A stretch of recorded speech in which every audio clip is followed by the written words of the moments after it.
première journée pour s'approprier le logiciel. Vous avez lancé InDesign? Bien. Donc, il est probable qu'il soit arrivé avec, entre guillemets, «ses réglages d'usine», c'est-à-dire que personne avant n'a touché au logiciel et l'a modifié. Ce n'est pas le cas chez moi, vous voyez, le logiciel a été modifié, et donc c'est pas seulement la position des palettes, ça peut être, aussi le fonctionnement des outils qui est modifié et donc je vous donne une astuce si un jour vous devez remettre à zéro le logiciel. Ce sera, sur le PC dans le menu édition préférences. Ici, je suis sur un Mac, il y a un menu InDesign préférences et ce sera dans général. Donc ça, vous n'avez pas besoin de le faire maintenant, mais je vous montre si jamais un jour vous voulez remettre à zéro le logiciel, parce qu'il a été modifié puisque et ça se souvient de tout. Il y a un petit fichier des préférences qui permet de qui est bien pratique, hein. Vous adaptez le logiciel à votre travail à vous, il fonctionne comme vous le voulez, mais heu, parfois, ça peut être nécessaire. Eh bien, c'est juste le petit bouton ici, réinitialiser les préférences à la fermeture. Voilà, il pose une question, je réponds OK et OK et puis je vais fermer et puis relancer et en principe, il va être remis à zéro chez moi. Date Pistola. Voilà, donc j'ai un petit panneau d'accueil avec les dernières nouveautés, qu'ils ont installées, je le ferme. J'ai, ceci et c'est sans doute ce que vous avez aussi, quelque chose qui ressemble à ça. Bien, on va créer un nouveau document. Alors, pour les documents, il y a évidemment des canevas, des modèles qui sont proposés, ici, avec des dimensions pour le web, mobile et impression. Alors, on va aller sur la partie impression et vous voyez format A4, format lettres et cetera. Bien, contrairement à d'autres logiciels comme Illustrator ou Photoshop, il ne faut pas décider dans InDesign si on travaille en RVB ou en CMJN. Ça doit vous dire quelque chose vaguement? RVB, CMJN, donc créer les couleurs par mélange de lumière ou créer les couleurs par mélange d'encre. Parce qu'en fait, InDesign est un logiciel qui intègre des choses qui viennent d'ailleurs et on peut mettre les 2. Dans le même document, il peut y avoir des images RVB, des blocs couleurs RVB, des images CMJN, des blocs couleurs CMJN. Donc, c'est pour ça que dans la boîte ici de réglage, du nouveau document qu'on crée, il n'y a pas, contrairement à Illustrator et Photoshop, le choix, est-ce que c'est du RVB ou du CMJN qu'on fait? Bien, donc, format lettre, vous connaissez, c'est le format américain. Donc c'est un format qui est un peu plus carré que le format A4. Alors, 1er conseil, si vous faites des documents de communication graphique qui doivent être agréables, surtout évitez l'A4. L'A4, c'est le format photocopieuse, l'A4, c'est le format des factures, ça stresse les gens, donc faites un format plus carré. Si vous n'avez pas le choix, vous devez sortir vos documents parce que c'est de la communication interne sur une photocopieuse couleur interfacée, qui contient des pages A4. Faites votre document en rabotant la hauteur pour qu'il soit un peu plus carré et une fois que ce sera imprimé avec une massicoteuse, avec, quelque chose qui sert à couper les feuilles, donc vous, coupez une partie de la feuille. Ce sera beaucoup mieux accepté et professionnel. Alors vous allez voir qu'il y a une astuce pour créer des documents qui ont l'air professionnels, c'est également de faire aller les images et les, fonds colorés jusqu'au bord de la page. Voilà, ça c'est super important pour éviter ce qu'on appelle l'effet boîte et pour être plutôt dans l'effet fenêtre, c'est-à-dire pour que le document soit comme une fenêtre sur la réalité. Comme quand je regarde une fenêtre, une vraie fenêtre, je vois des arbres, je ne les vois pas nécessairement en entier, ça donne de la profondeur. Eh bien, c'est la même chose quand on crée des documents de mise en page. On fait aller au-delà, éventuellement, les photos et les éléments principaux des photos ne doivent pas nécessairement être vus en entier et ça donne un côté pro. Alors les photocopieuses couleurs interfacées, ne peuvent pas toutes, il y en a qui le peuvent, mais elles peuvent pas toutes, imprimer jusqu'au bord des pages, donc le massicot, là aussi, va pouvoir servir, éventuellement. Si vous voulez avoir cet effet pro, et que vous avez un périphérique de sortie qui ne permet pas, d'imprimer jusqu'au bord des pages, voilà, il va falloir ruser. Quitte à imprimer sur l'A3, sur la photocopieuse, si elle est A3, hein, également. Mais ça, c'est pour les documents de communication interne. Après, pour, les autres documents, vous passez éventuellement par des imprimeurs? Mhm. D'accord, donc pour les imprimeurs, il faudra voir si c'est des imprimeurs avec une presse numérique, auquel cas, c'est un peu différent que des imprimeurs qui utilisent de l'offset. Donc, ouais, il faudra en tout cas leur donner aux imprimeurs un PDF aplati, c'est mieux pour éviter les problèmes, d'interprétation, de leur machine, mais en général, c'est ça qu'on fournit maintenant aux imprimeurs. C'est un fichier PDF. Auparavant, on fournissait un ce qu'on appelle un dossier d'assemblage. On demandait à InDesign de créer tout un dossier qui contient le document et toutes ses ressources, les images utilisées, les polices utilisées, tout ça, le dossier d'assemblage, on donnait à l'imprimeur. Mais ça pose parfois des problèmes parce que si l'imprimeur, il a, sur sa machine, par exemple, une police de caractère qui porte le même nom que celle que vous avez utilisée, mais c'est pas du même fondeur, c'est un autre fabricant de la police. Votre texte risque de bouger si vous, lui fournissez le dossier d'assemblage.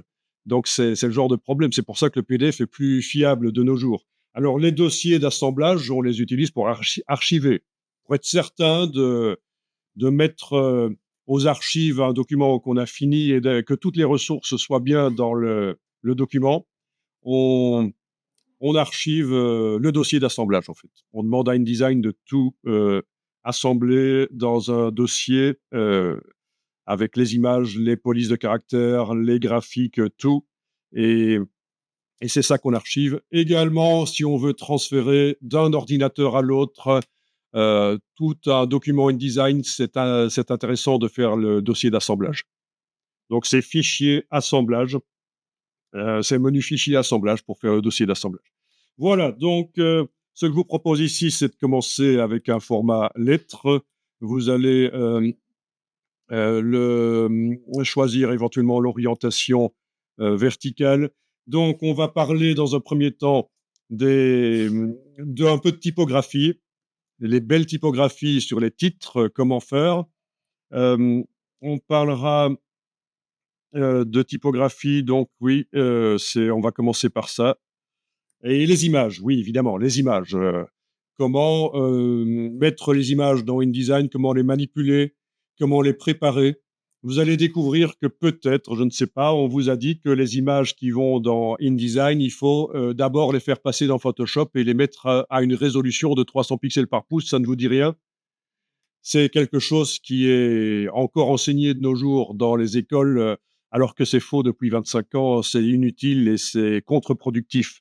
On vous a peut-être dit aussi que si un document que vous faites, c'est destiné à l'impression, vous devez transformer au préalable vos images en CMJN, on ne vous l'a pas dit.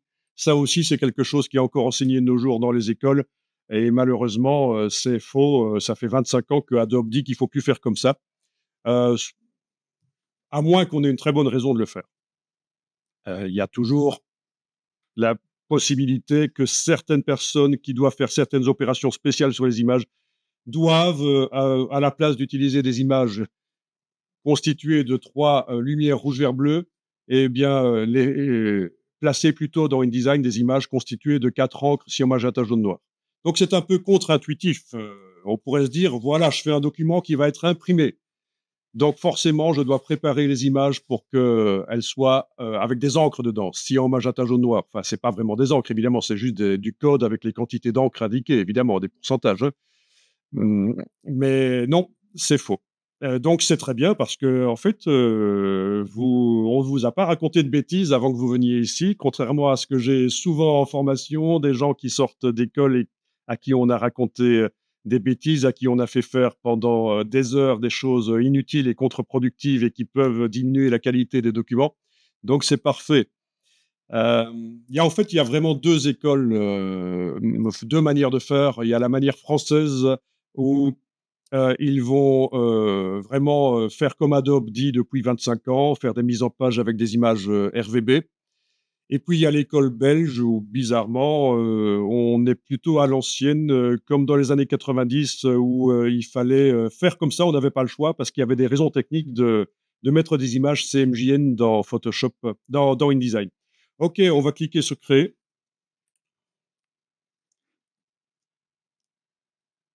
Alors, voilà.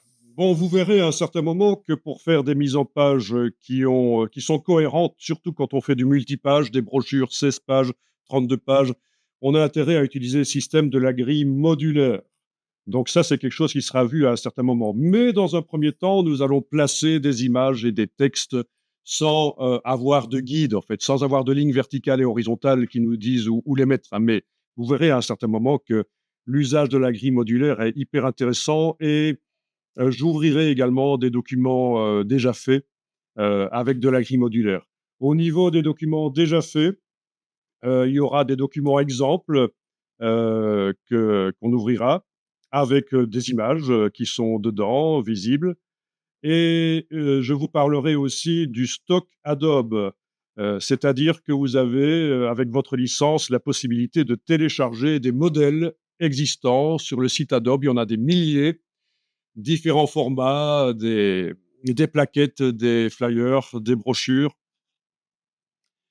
OK, alors, au niveau de l'interface, bon, j'ai remis à zéro InDesign, j'ai l'interface, foncée, je vais me remettre en interface claire parce que pour la projection, c'est mieux. Vous, vous choisissez, l'interface que vous voulez. Je vous rappelle, c'est dans le menu édition, préférences, sur le PC. Ici, sur le Mac, c'est InDesign préférences et vous avez interface. Bon, de toute façon, une fois que vous êtes dans la boîte ici, on passe évidemment de l'un à l'autre comme on veut. Donc interface, vous allez, choisir la couleur d'interface qui vous plaît, qui vous convient.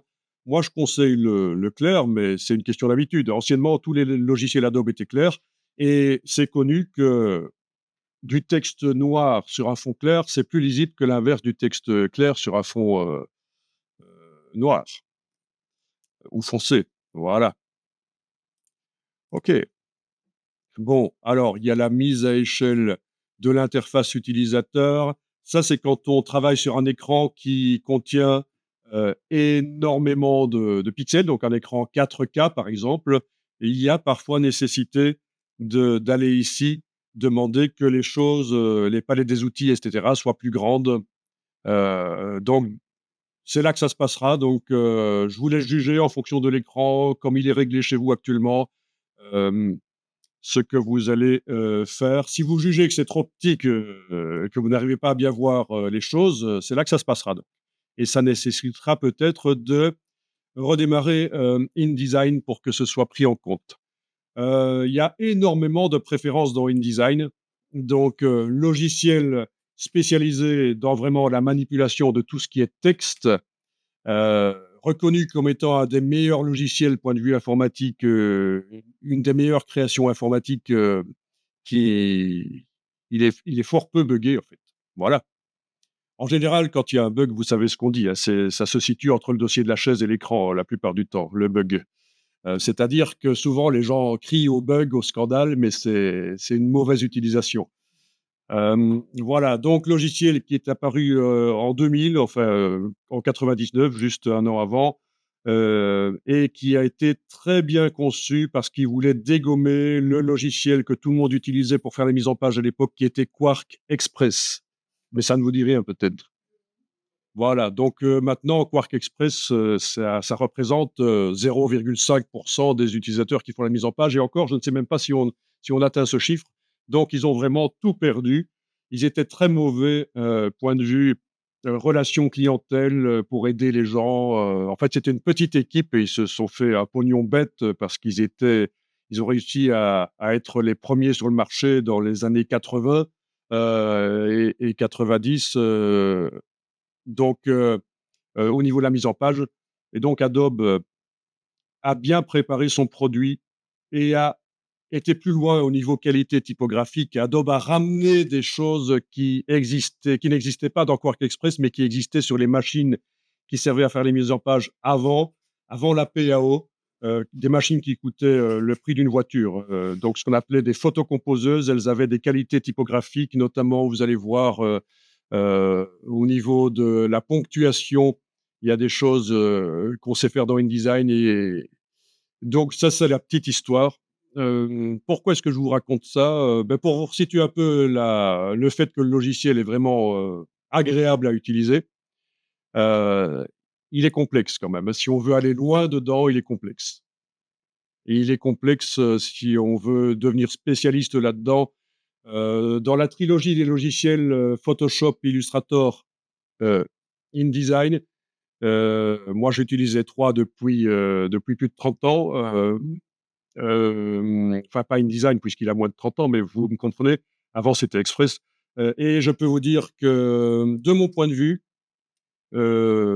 Photoshop, la plupart des gens pensent que c'est le plus compliqué des 3, mais en fait, c'est pas vrai. C'est pas le plus complexe des 3. C'est Illustrator, je l'estime à 2 fois plus complexe que Photoshop, et InDesign entre 5 à 6 fois plus complexe.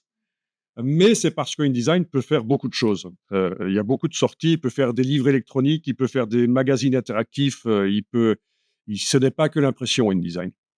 Alors que dire ici?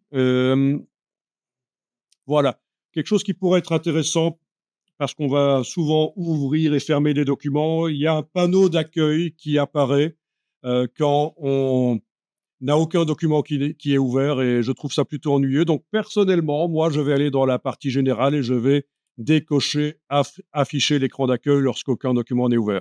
Du coup, quand je voudrais créer des documents, je serai obligé de le faire à l'ancienne dans le menu Fichier nouveau. Mais c'est pas grave. Donc j'aurai pas le panneau d'accueil avec le bouton que vous venez d'utiliser il y a 5 minutes, le bouton «Créer nouveau document». Voilà. On ira petit à petit, on retournera dans les préférences, si vous voulez. Dans les préférences ici, vous n'avez pas le choix de la langue de l'interface. Donc, contrairement à Photoshop, par exemple, on peut faire passer l'interface en anglais, comme on veut, ou d'autres langues. Ici, c'est pas comme ça que ça marche dans InDesign. Heu, En fait, pour avoir le InDesign en anglais, par exemple, il va falloir, par le manager d'application Adobe, ici, ceci, il va falloir Heu, l'installer, en anglais.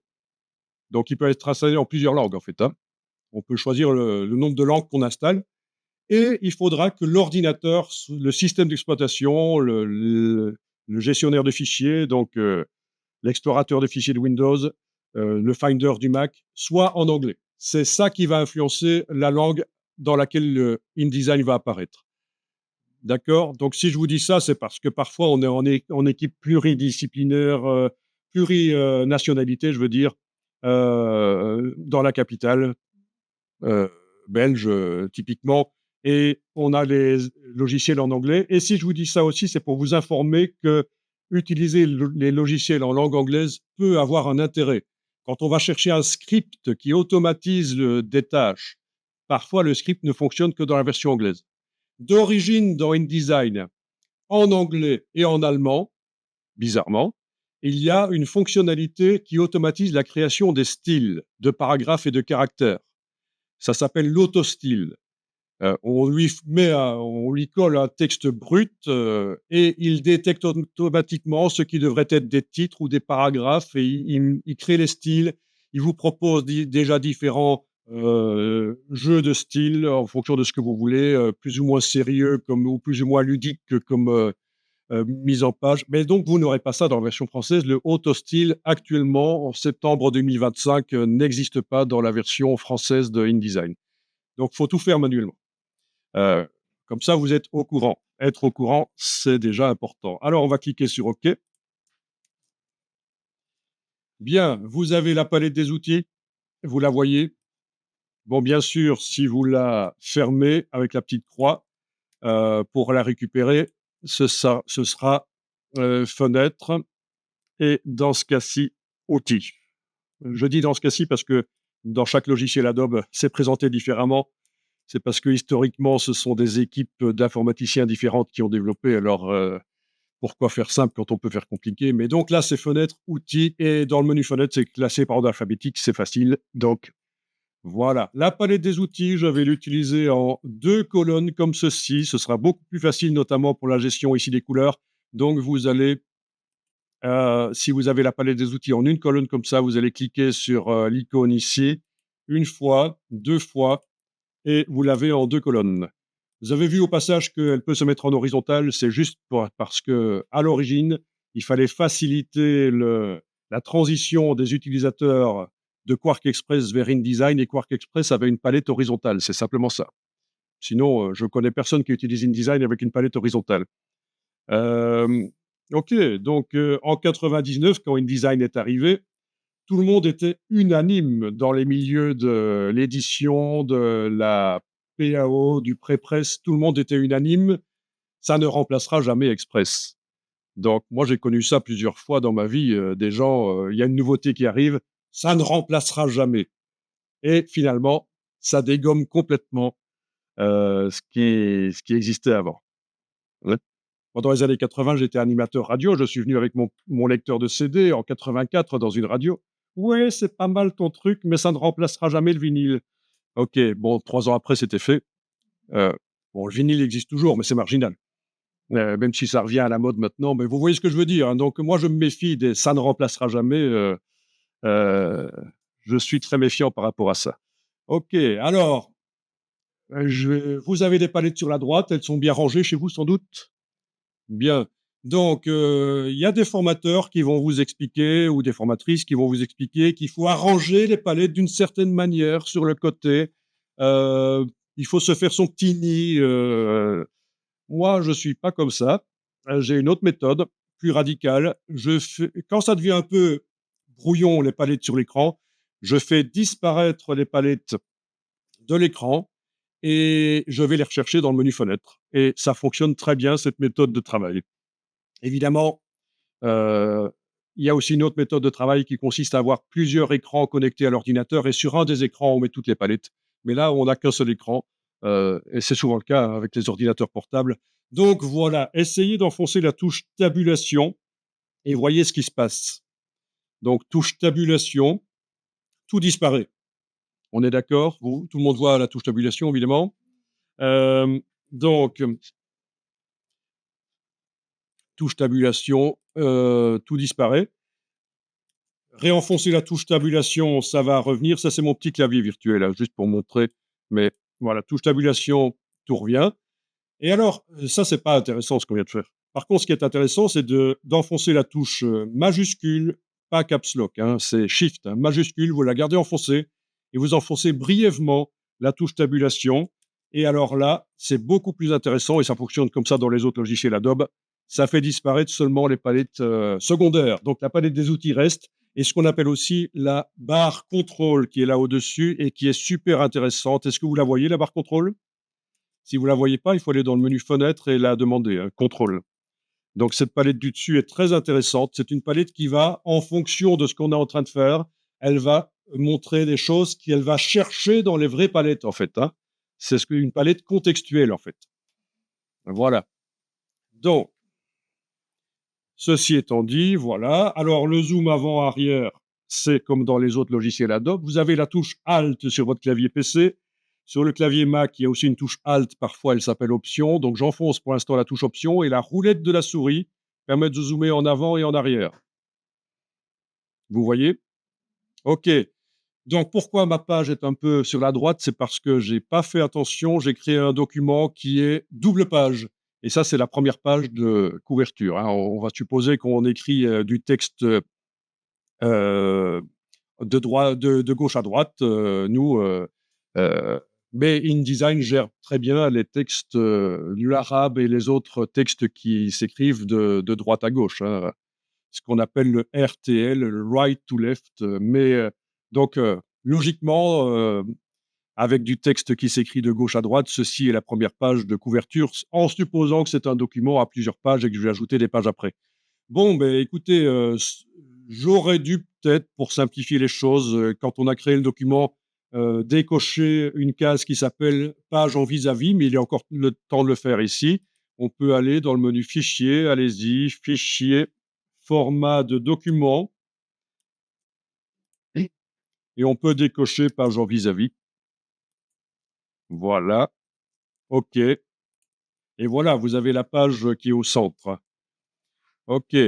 Alors la zone qu'on voit là, c'est ce qu'on appelle la table de montage. Cette zone qui est là, elle est très intéressante parce qu'elle permet de mettre des images sur le côté, des images qu'on va peut-être intégrer aux pages ou pas, un peu comme, les imprimeurs faisaient avant. Ils avaient ce qu'on appelle un marbre Au centre du marbre, ils avaient la mise en page avec des lignes de plomb ou des caractères mobiles en plomb qu'ils composaient, hein. Je parle de lignes de plomb ou de caractères mobiles en plomb, ça dépend si on parle des années 1800 jusqu'à 1960 ou si on parle avant l'invention de Gutenberg, les caractères mobiles en alliage acier.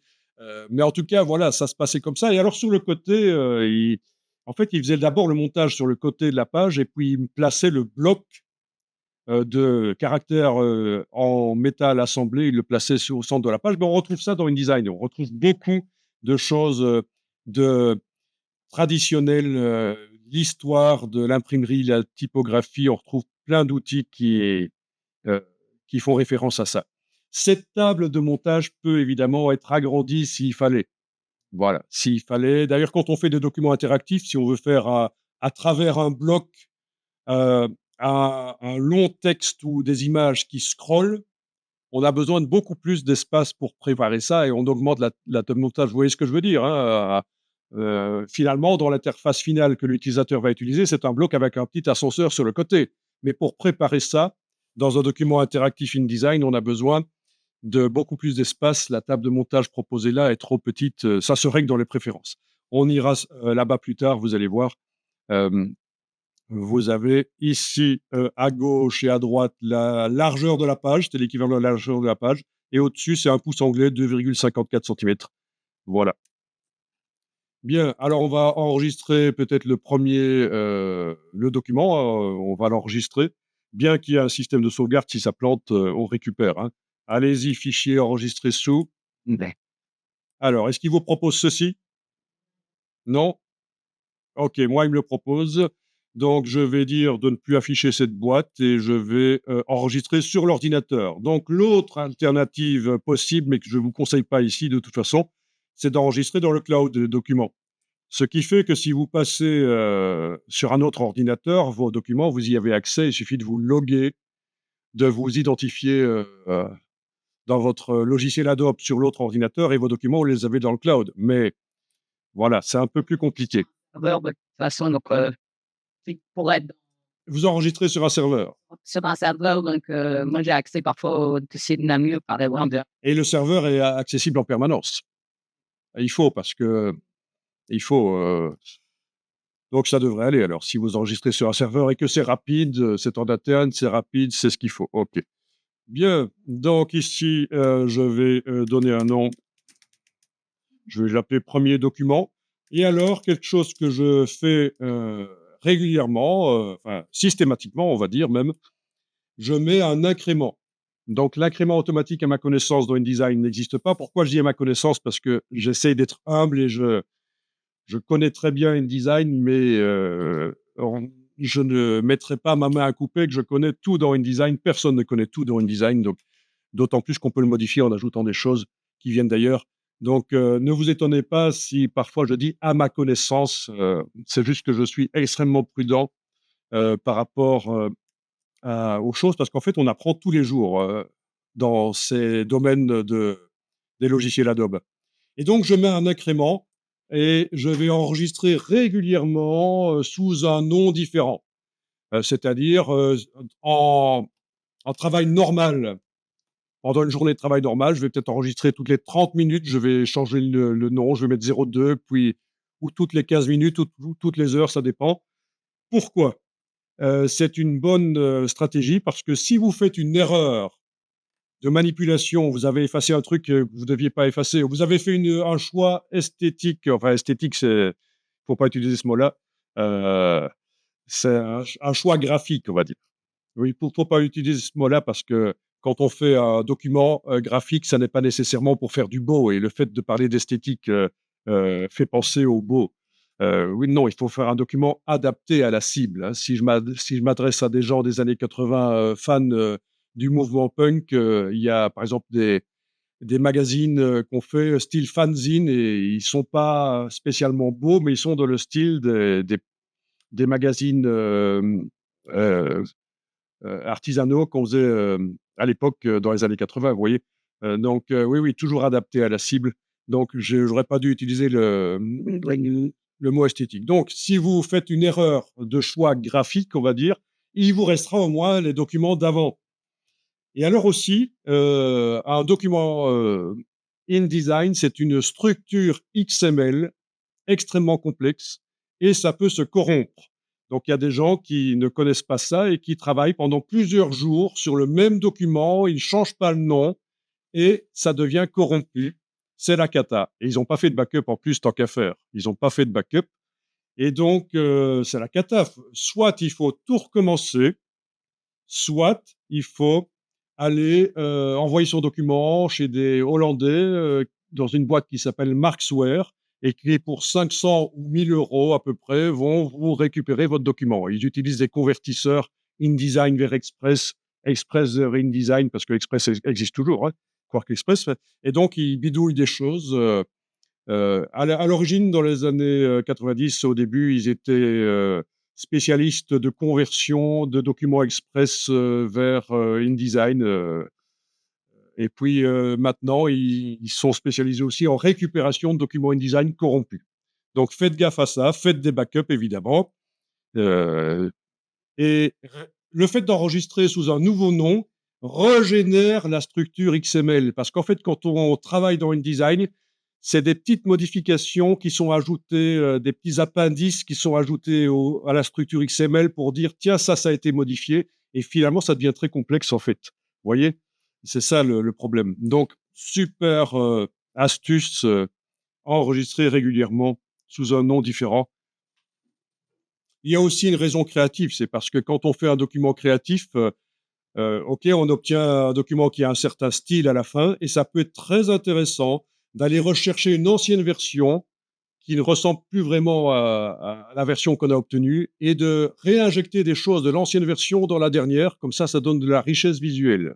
C'est très connu en graphisme, cette, astuce d'aller rechercher une ancienne version et de la mélanger avec la dernière pour donner une richesse visuelle. OK, je vais cliquer sur enregistrer. Alors oui, ici, on est en document InDesign, donc il y a pas de problème. Il y a pas beaucoup de choix. Les modèles, on en parlera. L'IDML, c'est dans le but de transférer, le document InDesign vers une version plus ancienne. Vous voulez transférer vers quelqu'un qui n'a pas la dernière version de InDesign.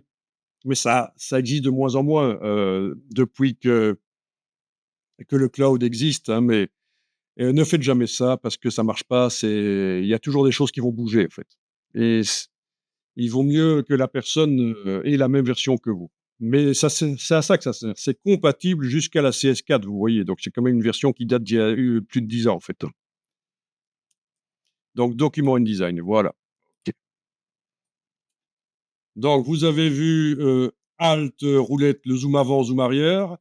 Vous avez la barre d'espacement et quand on l'enfonce, c'est la petite main qui arrive, c'est le raccourci de la main et quand on est en zoom avant, ça permet de bouger dans la fenêtre.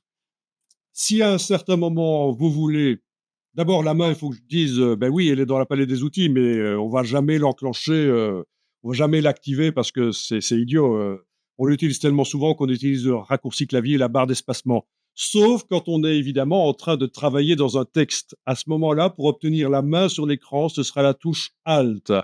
Ça, c'est une super astuce que pas mal de gens, ne connaissent pas et quand je leur explique ça, ils sont émerveillés.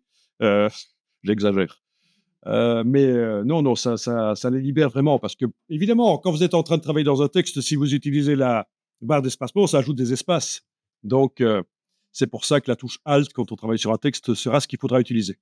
Alors, le double clic sur la main dans la palette des outils peut être intéressant. Si vous double-cliquez sur la main, ça vous met la page en le plus grand possible, sur l'écran en entier. Donc ça, c'est super pratique. Donc la loupe, vous avez compris que, normalement, on l'utilise pas.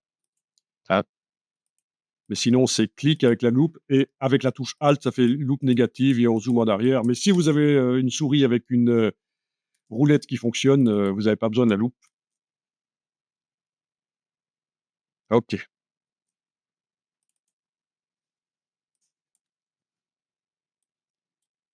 Alors, on va créer un bloc. On parlait de blocs, hein, les imprimeurs qui assemblent des caractères mobiles pour faire un bloc, ça vient de là le terme bloc, hein. Donc il y a des blocs, pour faire des images, Donc ils ont des diagonales, il y a des blocs, on ne sait pas trop pourquoi, c'est pas défini à l'avance. Voilà, ça pourrait être pour du texte. En fait, même un bloc image, s'il ne contient rien, peut être converti très rapidement en bloc texte. Alors prenez d'abord le bloc image, là, les diagonales. Ça, c'est une convention, en fait, hein, que quand on fait un projet de mise en page sur le papier, si on veut montrer un endroit, et ça date d'il y a très longtemps, si on veut montrer un endroit que ce sera un endroit pour les images, on fait un rectangle avec des diagonales dessus, et c'est ça qu'on retrouve ici. Voilà, vous avez fait un bloc, vous avez enfoncé et bougé. Parfait. On va essayer aussi avec ceci. Enfoncer, bouger. Voilà. Donc, à la différence du premier, le deuxième ici a d'office un contour noir. Et alors, troisième manière de faire des blocs texte, c'est avec l'outil texte. Donc, des outils texte, il y en a deux en fait ici. Il y a l'outil texte curviligne et l'outil texte normal. Vous gardez enfoncé, vous tirez, ça fait un bloc. Et là, vous avez le curseur qui clignote. C'est d'office un bloc texte. On va d'ailleurs tenter de le remplacer de le remplir par. Donc, vous faites clic droit, par exemple, remplir avec le texte de substitution. Ou alors, c'est menu texte, remplir avec le texte de substitution. Il est quelque part ici. Euh, Ça doit être là. Vous voyez, j'utilise tellement le clic droit que je ne sais même pas retrouver où ça se trouve dans le menu, en fait. Bon, ben, clic droit. Ah, il est là en bas. Voilà, il est là en bas. Remplir avec le texte de substitution. Voilà. Donc, clic droit, remplir avec le texte de substitution. Et ça vous met du faux latin. Et ça vous remplit le bloc à fond. Donc, ça s'est arrêté juste quand il n'y avait plus de place pour mettre une ligne supplémentaire. OK. Alors, avec l'outil texte, si vous survolez le bloc qui est normalement prévu pour les images, vous voyez qu'on a la possibilité de cliquer, ça change en fait, il a repéré qu'il y a un bloc en dessous, on clique et ce n'est plus un bloc image, c'est un bloc texte et on peut aussi remplir avec le texte de substitution. Voilà, c'est chaque fois aléatoire, vous n'avez pas le même texte que moi, je pense. C'est aléatoire, c'est du latin qui a été haché en 1000 morceaux et mélangé. Ça veut même rien dire en latin, en fait, hein. Je pense que, oui, au départ, c'est en rapport avec un poème latin qui commence par Dolorem ipsum. Et voilà, on appelle ça le Lorem ipsum. Oui, vous n'avez pas vu le terme, mais vous connaissez certainement. Voilà, le Lorem ipsum, c'est. Alors, l'avantage du texte latin, le lorem ipsum, c'est que quand on n'a pas encore le vrai texte, on peut utiliser ce texte-là. Sauf qu'il ne réagit pas tout à fait comme du français, si on veut faire un texte en français. Au niveau des coupures de mots, il ne réagit pas comme du français. Donc c'est pour ça que parfois on déconseille d'utiliser du lorem ipsum. Euh, Par contre, l'avantage, oui, on n'a pas encore la dernière version du texte, donc on peut utiliser ça.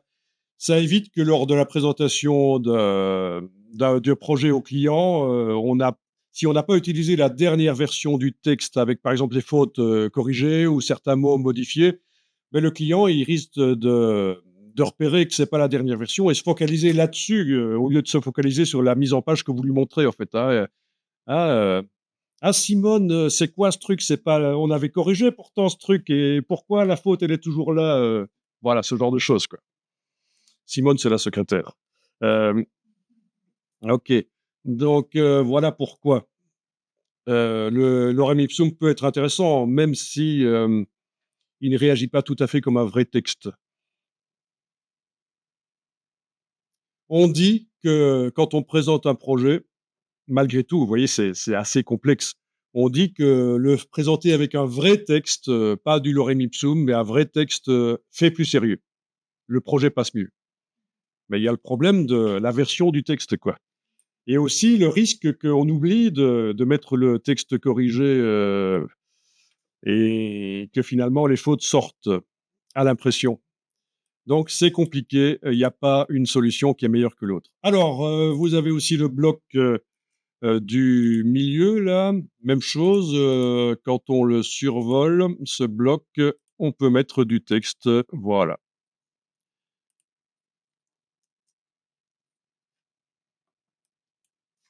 Donc vous avez vu les blocs images. Quand on met au point à une maquette, de magazine ou de publication récurrente, hein, toutes les semaines ou tous les 15 jours ou tous les mois, vous allez sortir une publication. Il faut d'abord, normalement, mettre au point la maquette, mettre au point les pages, les articles, qu'est-ce qu'il va y avoir comme article dedans, à quel endroit du magazine, quelle longueur va faire l'article, où vont se trouver les images.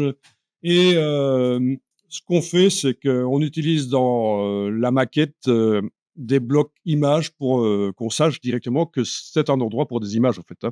Voilà, c'est ça, c'est à ça que ça peut servir. Sinon, vous avez vu, c'est vraiment interchangeable. Si j'avais déjà mis une image dedans, je ne saurais plus mettre du texte à la place, évidemment, hein. Il faudrait que j'enlève l'image pour que je puisse mettre du texte à la place. C'est le même principe. Euh, Tout bloc peut être converti dans un autre type, même un bloc texte vers un bloc image, mais il faut qu'il soit vide pour pouvoir le faire. Je vous montre ici, vite fait, ceci. J'ai juste tapé en anglais Page Layout Drawing et on voit des projets de mise en page, il y en a plein. Donc, c'est des choses qui se font avant même de commencer à faire la maquette d'une publication récurrente, hein. C'est pour une publication récurrente la plupart du temps, ça parce que ça demande de l'investissement de temps, beh, on fait, un petit projet comme ça de à quoi va ressembler la mise en page. Ce qui ne veut pas dire qu'après on peut changer, la position d'un bloc ou l'autre, on n'est pas obligé d'avoir les images au même endroit et les textes au même endroit dans chaque publication, mais c'est une base, quoi. Voilà. Vous verrez que quand on ira sur stock.adobe.com prendre des modèles InDesign, ils sont livrés, on les voit quand on les choisit avec des images dedans, mais ce qu'on télécharge, il n'y a pas d'images et c'est à vous à adapter, à mettre les images, à changer les titres, donc ce sera donc des documents InDesign que vous allez ouvrir, qu'on va chercher sur stock.adobe.com. On peut aller regarder maintenant déjà, c'est intéressant, tant qu'on y pense. Mais Et donc il y aura des blocs images, avec des diagonales.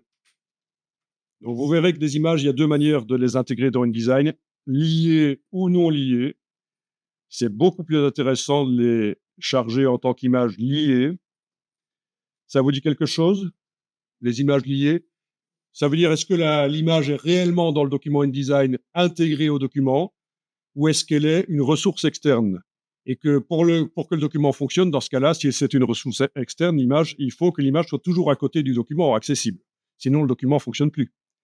Et donc, c'est dans InDesign, on fait beaucoup des images liées, vous allez voir. elles ont aussi un autre affaire, pas une image comme Oui, il peut y avoir un intérêt si on veut transférer le document à quelqu'un qui ne s'y connaît pas bien et qui risque. Là, au moins, l'image est dans le document. Voilà. Mais vraiment, ça a peu d'intérêt. Ce qui n'est pas le cas dans Illustrator. Dans Illustrator, ça peut avoir un intérêt que l'image soit intégrée par rapport à non intégrée. Enfin, donc, qu'elle soit non liée par rapport à qu'elle soit liée par rapport à non liée. Mais dans InDesign, vous allez voir, on va beaucoup travailler avec des ressources externes et j'expliquerai pourquoi.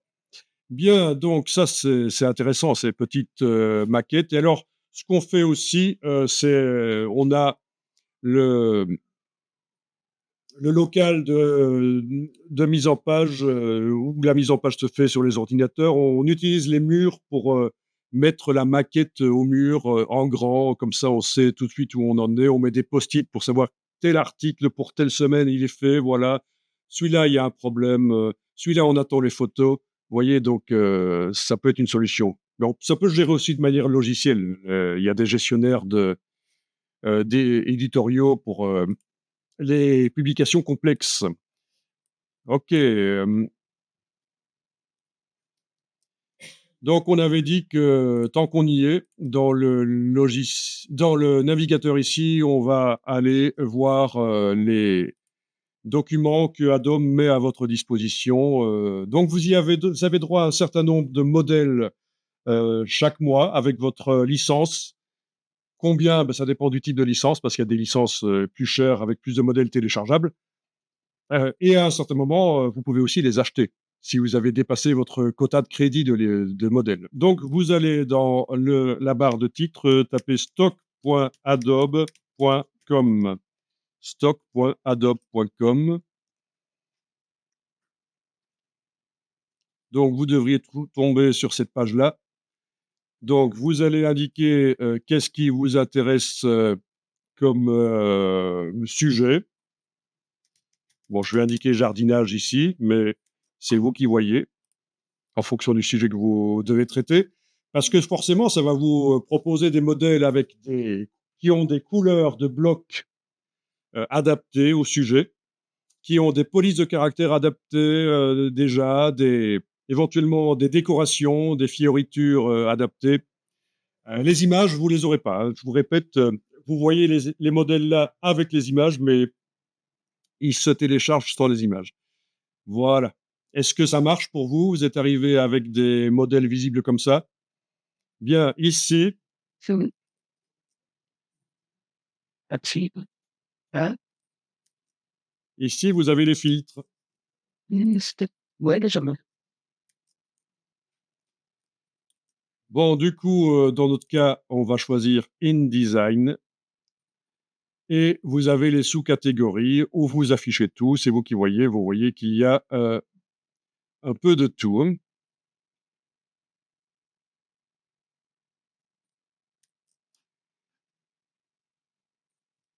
Une fois que vous avez cliqué sur un modèle qui vous intéresse, voilà, on vous propose de le télécharger ou de l'acheter. C'est vous qui voyez. Enfin, je veux dire, ce sera en fonction de l'état de votre licence. qu'est-ce que c'est? Donc voilà. J'ai cliqué sur l'image et je scrolle et voilà cette brochure, par exemple, à quoi elle ressemble. Donc, un design adapté au sujet. And no, this will put process. Tout reste, les polices sont généralement, puisque ça vient de chez Adobe, c'est des polices Adobe, donc elles se téléchargent, il va les chercher sur le cloud. Il va pas utiliser des Google Fonts, hein, c'est des templates Adobe. Ensuite, oui, les couleurs, tout ça reste, les automatismes, les styles, ils sont, mais pas les images. Alors, vous voyez quelque chose de particulier ici, justement, dans cette mise en page, c'est que on a des blocs couleurs avec un bord blanc. C'est une nouvelle tendance récente de ne pas faire aller systématiquement les blocs couleurs et les images jusqu'au bord des pages. Ça donne un peu un effet photo Polaroid. Donc, par contre, là, vous voyez, l'image va jusqu'au bord. Donc, il y a un petit mélange souvent de d'images à fond perdu, c'est-à-dire qui vont jusqu'au bord. En réalité, l'imprimeur imprime sur des feuilles plus grandes et c'est imprimé 3 millimètres au-delà du format final de la page et puis on coupe et c'est pour ça qu'on appelle ça des bords perdus ou un fond perdu. Et le papier va au recyclage papier. C'est le seul moyen, en fait, d'avoir des images et des couleurs qui vont jusqu'au bord des pages. C'est en fait d'imprimer au-delà de la page et puis de couper. Voilà, je voulais juste faire remarquer que souvent et pour les magazines, de mode, ça se fait souvent aussi. On a maintenant, des bords blancs, heu, donc ça contredit un peu ce que je vous avais dit, que pour donner un côté professionnel, il faut, faire aller les choses jusqu'au bord des pages. Mais, voilà, c'est une tendance. Il y a des modes, hein, il y a des modes, il y a des tendances, hein. Si ça vous intéresse, vous recherchez sur le web, tendance, mise en page, 2025 ou 2026, plutôt 2026, c'est toujours l'année d'après. Tendance mise en page 2026, page layout, trends de 2026. En anglais, on trouve toujours plus de choses et vous trouverez des informations. Alors, Adobe n'est pas le seul à proposer des modèles. Vous avez aussi des plateformes qui sont fort utilisées. Envato et FreePix sont les 2 plus connues. Elles ont leur avantage, l'une et l'autre. Mais c'est payant. Enfin non, il y a une version gratuite, au début. Mais voilà, Envato, voilà. Envato avec, des, modèles, notamment du InDesign, voilà. Voilà, et alors sur FreePic, les modèles,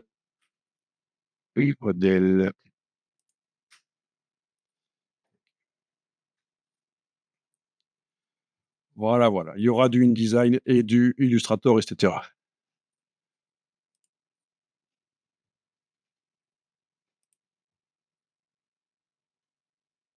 OK, donc juste pour dire qu'il y a pas que Adobe qui propose des modèles, mais enfin, voilà, ceux de Adobe sont pas mal, surtout qu'ils utilisent, systématiquement des fonts Adobe. Si vous avez une licence Adobe, c'est intéressant. La le problème de la police de caractère est réglé alors. Alors est-ce qu'il y a de la concurrence, est-ce qu'il y a des alternatives à InDesign? Des alternatives sérieuses, il faut bien le dire, il y en a pas vraiment, mais c'est quand même, plus de 60 € à payer chaque mois et si, quelqu'un n'a pas vraiment l'usage de ça, c'est cher. C'est 2 € par jour, mais si c'est pour l'utiliser, 1 heure tous les 15 jours, c'est pas génial. Donc, il y a, une marque, qui s'appelle Affinity. Ce sont des Indiens et des Anglais, qui ont fait ça. Les Indiens sont très forts en programmation, informatique, hein, vous savez. Et ils ont par dans leur gamme, Affinity Publisher. Ils ont également l'équivalent de Illustrator et l'équivalent de Photoshop. Designer et Photo, ça s'appelle.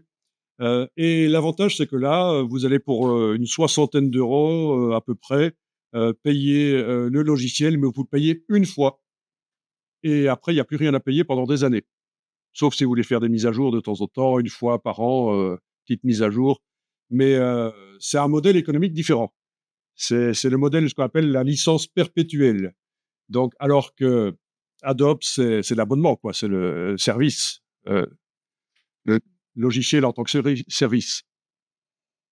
Et voilà, c'est ça qui est fort critiqué, entre autres chez Adobe. Et Adobe se prend pas mal de critiques aussi parce qu'ils ont tenté d'entraîner leur IA, sans trop prévenir les gens, sur base de ce que les gens, mettaient dans le cloud, leur cloud Adobe personnel, leurs documents. Voilà, voilà. Également parce que quand on veut arrêter son abonnement Adobe, il faut payer un dédommagement qui équivaut à la moitié de ce qui restait à payer, jusqu'à la fin de l'abonnement et il y a des gens qui disent que c'est pas clair. Moi, j'ai toujours trouvé ça très clair, au moment où on prend son abonnement, que c'était bien expliqué, mais il y a des gens qui ont fait des procès Adobe là-dessus et ils ont gagné. Heu, donc Adobe a dû, clarifier les choses. Donc il y a du Adobe, hem, slash comment est-ce qu'on dit? Du bashing, voilà. Du bashing Adobe, ça existe. Donc voilà, ça c'est Affinity Publisher, juste pour que vous sachiez que ça existe, voilà. Alors Canva a un intérêt, hein. Canva, ça a été commencé par une Australienne qui a voulu automatiser, ses mises en page, et qui finalement l'entreprise a grossi et mais c'est réputé comme étant moins professionnel et ça donne moins de possibilités de faire des mises en page plus originales vraiment, en fait. Voilà, ça ressemble à du Canva, mais ils évoluent, hein. Maintenant, ils ont l'intelligence artificielle intégrée et alors justement, Canva a racheté, dernièrement, Affinity, hein. C'était il y a 1 an à peu près, en 2024, ils ont racheté Affinity, on ne sait pas pour combien ils l'ont acheté, mais donc maintenant, Affinity, ça appartient à Canva, au groupe Canva. Donc du coup, les utilisateurs d'Affinity ont commencé à stresser. Ils se sont dit: «Mince, maintenant on va nous faire un abonnement mensuel, puisque ça appartient maintenant à Canva». Mais non, finalement, c'est pas encore arrivé, c'est toujours de la licence perpétuelle. Donc pour vous situer un peu, Canva, ça vaut à peu près 25 milliards en bourse, donc ça paraît beaucoup, mais Adobe, c'est plutôt 300 milliards, quoique ça a baissé, hein. c'est 300 milliards. Donc, vous voyez que Canva est assez petit par rapport à Adobe, mais c'est intéressant. C'est intéressant qu'il y ait de la concurrence. Voilà, voilà. Euh, et des boîtes comme Apple, je crois qu'on doit être à 3000 milliards. Donc, comme ça vous situe un peu la grosseur des boîtes. Bien. Bon, j'avais enregistré sous le nom premier document-01. Je vais l'enregistrer sous 02, simplement. Il y a intérêt à pas mettre des noms trop longs, sinon, pour arriver à la fin du nom, il faut jouer avec les flèches au clavier, c'est pas évident dans les boîtes d'enregistrement. De toute façon, vous avez intérêt à pas mettre des noms trop longs. Donc, quand je dis les flèches au clavier, c'est ces flèches-là pour aller directement vers la fin du nom quand vous êtes dans la boîte d'enregistrement. Mais ça, c'est quand on met des noms beaucoup trop longs et le numéro est à la fin, vous voyez, ça pose problème. Une différence entre Mac et PC, c'est que sur les Mac, au niveau des noms des fichiers, on peut mettre beaucoup de caractères, 200, 250 caractères comme nom de fichier, qui peut être dans un dossier qui a lui-même 200 caractères, etc.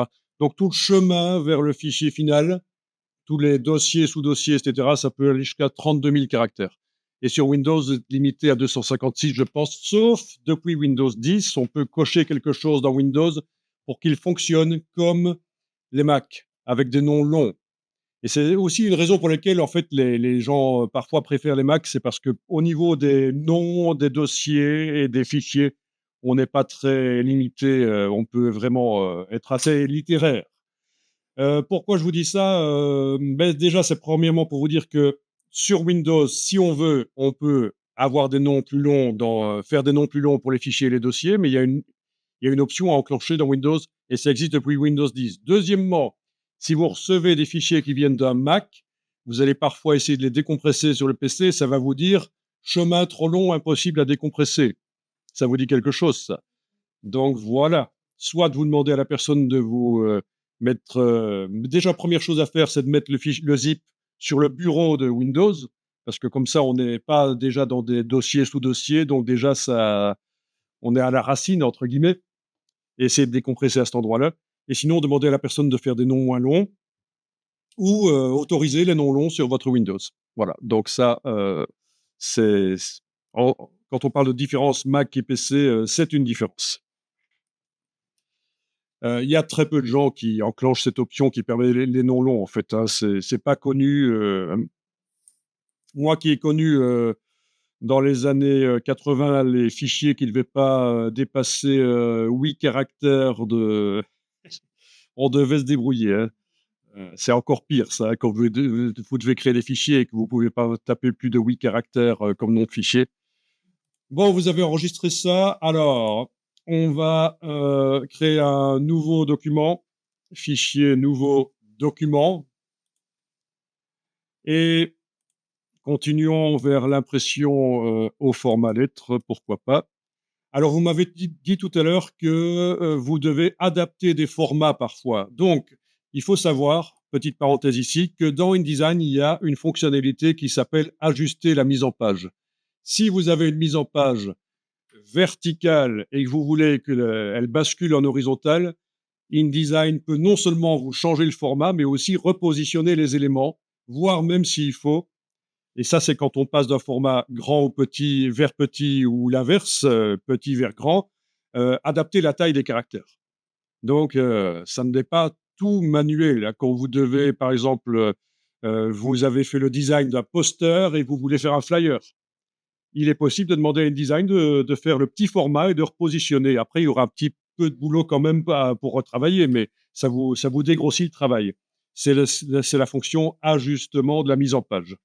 Donc ça, on aura l'occasion de le voir, hein. Donc comme ça, je vous le dis maintenant, vous êtes au courant. Ne faites pas tout manuellement si vous devez passer d'un format vers un autre, vertical vers horizontal ou l'inverse, ou petit format vers grand format ou l'inverse.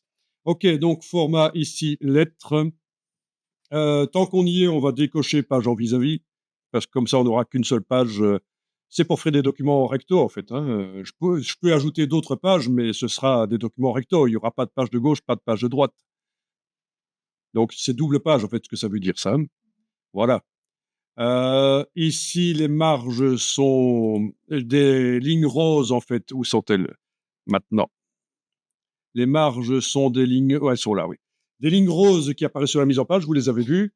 Elles sont à un demi-pouce anglais du bord de la page. C'est pour ça qu'on a une mesure bizarre ici, 12,7. C'est un demi-pouce anglais. Oui, dans mise en page, on a souvent les mesures impériales qui arrivent, le pouce anglais, et qui se mélangent aux mesures métriques que vous connaissez. Donc, c'est bizarre, mais c'est comme ça. Bien, ça, on en parlera plus tard. Fond perdu et ligne bloc, on en parlera plus tard. Normalement, c'est pas déployé chez vous. Voilà. Donc, les marges, ça n'a pas d'importance. Bien sûr, ça ne s'imprime pas, et c'est juste pour vous dire, attention, mettez pas du texte ou des éléments importants trop près du bord de la page. Ce sera moche. Et en plus, si c'est vraiment très près du bord de la page, à l'impression et au rognage, ça risque d'être coupé. C'est une erreur de débutant de faire des mises en page avec des choses qui vont trop près du bord. Voilà. La marge rose, vous la voyez, 12,7 mm du bord de la page. C'est juste indicatif. Alors, je vous montrerai où trouver des belles mises en page, mais je vais vous en montrer des moches. 60 millions de graphistes. C'est un Tumblr. Vous n'y allez pas, je vous montre là. Qui répertorie les pires affiches qui existent. Et vous voyez que le texte va jusqu'au bord des pages, trop près du bord. On fait du remplissage, on fait du mélange de polices de caractère. On utilise aussi des polices vers de terre comme le Comic Sans qui sont vraiment bannies en fait. En fait, il existe des polices de caractère qui donnent confiance et d'autres qui ne donnent pas confiance. Ça, je vous montrerai. Je note sur mes petits papiers ici sur le côté. C'est pas des remarques que je fais sur vous. Hein. Euh, Ça, le comic, vous ne faites pas. Non. Bah, ça tombe sur le- Mais je te l'ai pas fait, bah, ça, c'est avec la tête. Pour la petite communication interne à la cafétéria, même pas. Alors, il a une- Donc, vous verrez, je vous sortirai deux articles qui parlent des polices qui donnent confiance et celles qui donnent pas confiance. Bon, déjà, celles qui donnent pas confiance, je peux vous dire, Papyrus, Impact, Comic Sans, des choses comme ça, ça donne pas confiance. Donc, ça peut être intéressant de regarder des mises en page comme ceci pour voir ce qu'il ne faut pas faire. ça fout. Trop de polices de caractères différentes, trop de remplissage, il n'y a pas d'espace vide. C'est très important. Hein. Il y a un bouquin qui s'appelle, un bouquin qui est de conseils de mise en page, qui s'appelle Les espaces blancs ne sont pas votre ennemi. Oui.